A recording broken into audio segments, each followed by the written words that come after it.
एक सेठ से लक्ष्मी जी रूठ गई। जाते हुए बोली, मैं यहां से जा रही हूं, अब मेरी जगह नुकसान आएगा, तैयार रहना, और अगर तुम जाते जाते मुझसे कुछ मांगना चाहते हो तो बोलो।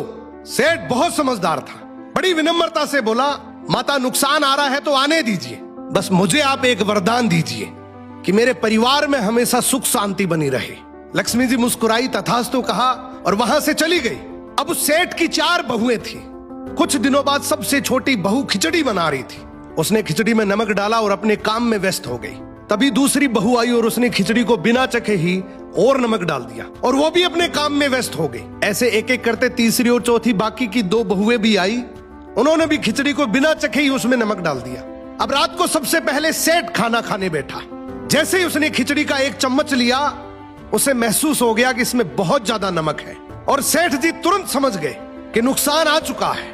किसी से कुछ नहीं कहा, चुपचाप खिचड़ी खाई और चला गया। अब सेठ के बाद खाना खाने की बारी आई सबसे बड़े बेटे की। बेटे ने खिचड़ी का एक निवाला लिया। उसने परिवार वालों से पूछा, पिताजी ने खाना खा लिया? उन्होंने कुछ कहा? तो बाकी सबने जवाब दिया, हाँ पिताजी ने तो खाना खा लिया, लेकिन किसी से कुछ नहीं कहा। तो बड़े बेटे ने भी चुपचाप खिचड़ी खाई और चला गया। ऐसे ही करके परिवार के बाकी सारे सदस्य एक एक करके आए, अपने से पहले वालों के बारे में पूछा, कुछ नहीं कहा, चुपचाप खिचड़ी खाई और चले गए।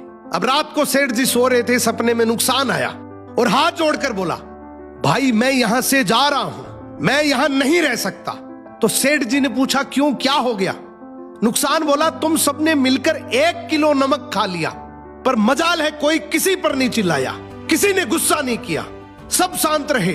अब जिस परिवार में इतनी सुख शांति हो, आपस में इतना प्यार हो, वहां पर मैं नहीं रह सकता।